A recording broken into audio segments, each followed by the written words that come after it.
flas thjesht për një protestë, sot po flas për mënyrën se si po trajtohen qytetarët dhe që po kërkojnë vetëm të drejtat e tyre. Pamjet e policisë duke përdorur spraj me piper dhe gaz lotësjellës ndaj protestuesve janë tronditse.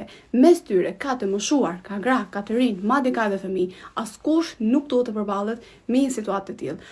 Arma e vetme për qytetarët është veza dhe veza është si simboli i revoltës. Pra, kur një shtet i përgjigjet kësaj me një forcë, ti një pyetje shumë e thjeshtë. Kujt përshërben kjo lloj force?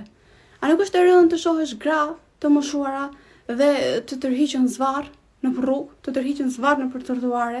Detyra e një policie është të mbrojë qytetarët dhe jo ti trajtoj ato si armiq.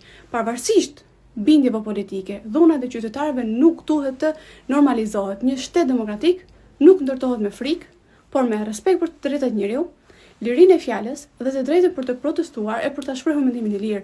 Policia nuk është krijuar për të dhunuar qytetarët. Policia duhet të jetë në krahët e tyre, të mbrojë dhe të shërbejë dhe jo të sillet në mënyrë të çnjerëzore. Asnjë bank nuk duhet të jetë arsye për të humbur dinjitetin dhe përgjegjësinë ndaj popullit që je betuar ta mbrosh. Një turp i madh për policët tanë shqiptar.